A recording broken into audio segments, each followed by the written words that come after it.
tidak pernah yang namanya saya minta perpanjangan atau 3 periode. Terus aku mikir, aku mau kenalan juga deh sama Raja Jawanya. Ya kan? Kemudian datang seseorang yang punya partai, lalu dia rusak partainya dari dalam. Namanya Jokowi. Coba Anda bayangkan tuh, di mana ada peristiwa seperti itu? Ada di Singosari, zaman Ken Arok. Baik. Jadi kelihatannya Jokowi berniat jahat terhadap demokrasi. Terima kasih. Jadi kita harus lebih pantas lagi. Soalnya Raja Jawa ini kalau kita main-main celaka kita. Ih, dia ngomong Raja Jawa kan, terus maksud saya yihnya ini gini, kayak dia ngerti artinya Raja Jawa gitu.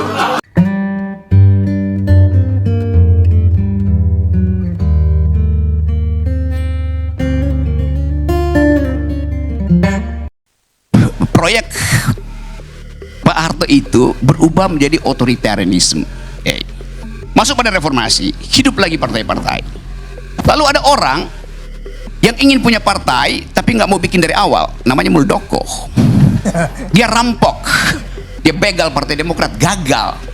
Bagi saya masuk akal, tindakan Harto masuk akal untuk efisiensi, military efisiensi. Tindakan Muldoko masuk akal, artinya ada alasan. Dia nggak punya partai, dia capek bikin partai, dia mau rampok aja kan. Kemudian datang seseorang yang punya partai, lalu dia rusak partainya dari dalam. Namanya Jokowi. Anda bayangkan, dia punya partai, dia rusak partai itu tuh. Saya terangkan lebih jauh. Dia bukan sekedar merusak PDIP, dia sekaligus merusak ide tentang wong cilik. Jokowi diasuh oleh PDIP, dia besar di situ.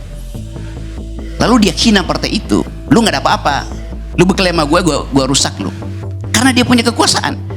Jadi kita mesti lihat bahwa ini pemilu ini adalah perusakan demokrasi oleh seseorang yang namanya Jokowi itu. Siapa yang membantah poin itu? Silakan. Dan menurut saya yang panik itu orang yang sudah menjadi tersangka korupsi, ya kan? Orang yang ingin mengaburkan fakta-fakta hukum, ya kan? Yang sudah jadi tersangka. Dan saya sendiri mendapat sumber bahwa yang bermain ini adalah dari salah satu kekuatan partai politik dan juga media. Mungkin saya nggak bisa sebut langsung, tapi partai politiknya adalah partai dinasti Pedinya Perjuangan dan juga majalah Tempe. Kan gitu poinnya. Jadi itu kado Natal buat bangsa kita untuk pemberantasan korupsi. Dan satu lagi saya bacakan ya Bang, ini bahwa Mbak Puan ditanya, pernah nggak Pak Jokowi minta 3 periode? Jawabnya nggak pernah, setahu saya nggak pernah beliau meminta kepada. Itu beredar di media. Kata Mbak Puan di gedung High End. Artinya Rabu, Mbak Puan bukan menyatakan. 23. Inilah momen ketika dua mantan penguasa berseteru. Momen-momen indah pun sudah terlupakan. Yang ada hanya ada rasa marah dan sakit hati ketika dihianati ataupun mengkhianati. Dan akhirnya menyebabkan peternakan mulai memanas. Saling sikut, saling bela, dan saling buka pun tak terelakkan demi kelangsungan dari dinasti politik junjungannya. Saya ini pemerintah bagian mana toh? Lah kok kamu datang ke saya toh? Urusan hukum, urusan pertanian, betul loh. Diam-diam loh, ngumpet-ngumpet loh. Lo kok nggak ada merdekanya ya? Ya mbak datang aja loh. Karena katanya, ya kalau saya nanti datang, ibu kan nggak masuk ke Kim. Loh, apa urusannya aku mesti masuk ke Kim atau saya nggak masuk ke Kim? Gile. Ayo tepuk tangan yang hebat ngono loh. MK saya yang bikin. Coba, wah perlu ini MK. Saya nyari gedungnya sendiri, presiden nih. Iku di situ tuh ngendiku jalan opo?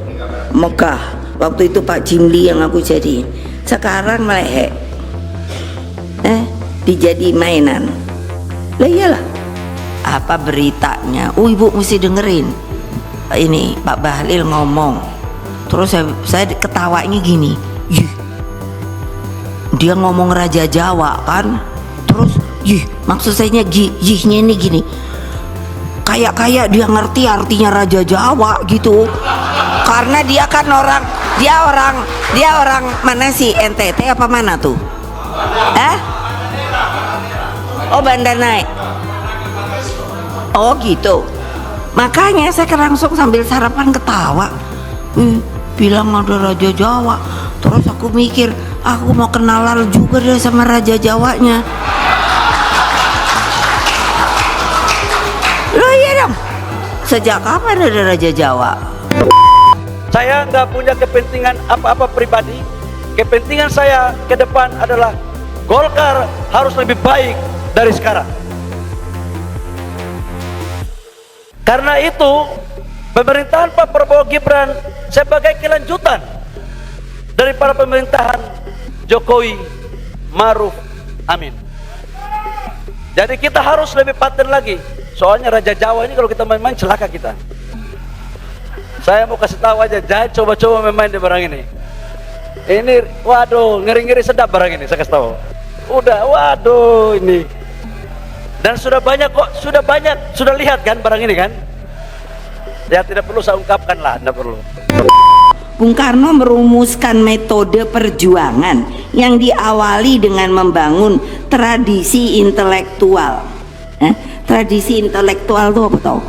Supaya jadi orang pintar, jangan monggo mawon apa neh ngono lho. Nah betul, pelongok padahal pura-pura ngerti tapi nggak ngerti. Loh banyak orang kayak gitu sekarang. Aku aja suka jadi gagap-gagap. Iki pinter apa ora iki? Atau ambil dokternya apa-apa iku. Siapa yang dokternya nggak jadi iku siapa ya? Hah? Siapa? Enggak, aku lupa kok, bener loh. Bukannya saya mau ini. Ketika posisi menentukan gaya bicara politisi, tajam ketika menjadi oposisi, dan mendadak tumpul ketika berkuasa. Potret perpolitikan yang sering terjadi di negeri ini. Dan akhirnya tawaran damai secara diplomasi hanya untuk menutupi keserakahan dan kemaksiatan politik ketika menjadi penguasa di negeri ini. Tidak pernah yang namanya saya minta perpanjangan atau 3 periode kepada siapapun. Tanyakan saja ke Ibu Mega, atau tanyakan saja ke Mbak Puan, atau tanyakan saja ke partai-partai. Kapan, di mana, atau siapa yang saya utus? Enggak pernah ada, ya. Jangan menjadi framing jahat seperti itu, enggak baik. Oke, di saat Al-Farabi abad itu, tahun-tahun 1100, ada peristiwa yang sejajar di Singosari, yaitu Ken Arok. Ya, Tunggul Ametung, Ken Dedes tuh. Jadi seperti maling menginginkan pembuktian, padahal sebetulnya buat mereka yang ada di depan si maling itu bisa terabas kepalanya kalau bertanya mana buktinya. Gue nyuri maling. Jadi maling yang berhadapan dengan seorang yang lemah, orang yang lemah itu tidak mungkin bertanya, kamu maling nggak? Jadi begitu yang terjadi itu. Narasi selalu penuh optimisme ketika berkuasa, serta cenderung agresif. Oposisi selalu berapi-api, namun mendadak bijak jikalau sudah terjepit di ruang sempit. Apalagi bila tersangkut kasus yang rumit. Dan diplomasi damai jadi narasi demi stabilitas politik. Ini saya kayak lihat purnama itu bulan. Kita melihat purnama, lalu kita jadi romantis itu. Terima kasih cahaya bulan, kau membawaku pada keteduhan itu. Waktu kita ucapkan itu, kita diketahui matahari. Karena bulan nggak pernah bercahaya, dia hanya refleksi dari cahaya matahari itu. Nah, saya mau pergi pada soal matahari. Rakyat bersuara itu, bahasa latinnya Vox Populi, biasanya Vox Populi Vox Dei itu. Suara rakyat, suara Tuhan. Kita balik sekarang itu. Vox Populi, suara rakyat. declare Deo. Suara rakyat itu ada tangisan Tuhan hari ini. Karena kita mau mengawasi sesuatu yang dari awal yang saya sebut tadi, TPS pertama itu di Mahkamah Konstitusi sudah ditusuk sama Jokowi. Itu poinnya tuh. Sekarang Jokowi punya partai, dia rusak sendiri partainya. Coba bayangkan, kedunguan apa ada di kepala Pak Jokowi? Dia merusak sendiri PDIP, hancur PDIP. Partai yang mestinya hidup, bahkan dihidupkan oleh kadernya tuh, dipangkas oleh Jokowi itu. Padahal ini partai yang harusnya ada seterusnya, karena dia membawa sejarah zaman dari awal kemerdekaan kita. Soekarnoisme itu harusnya hidup terus. Jadi Jokowi bukan sekedar membatalkan PDIP dengan cawe-cawenya, bukan sekedar merampok PDIP, dia membatalkan ide yang dibuat oleh Soekarno bahwa harus ada wong cilik sebagai parameter dari demokrasi. Kan itu intinya kan. Lain kalau Bung Karno itu, kalau Jokowi bukan anggota partai, dia mau rusak PDIP. Ini dia adalah anak dari partai itu, dia rusak sendiri itu. Coba Anda bayangkan tuh. Di mana ada peristiwa seperti itu? Ada di Singosari zaman Ken Arok tuh. Baik. Jadi kelihatannya Jokowi berniat jahat terhadap demokrasi. Terima kasih.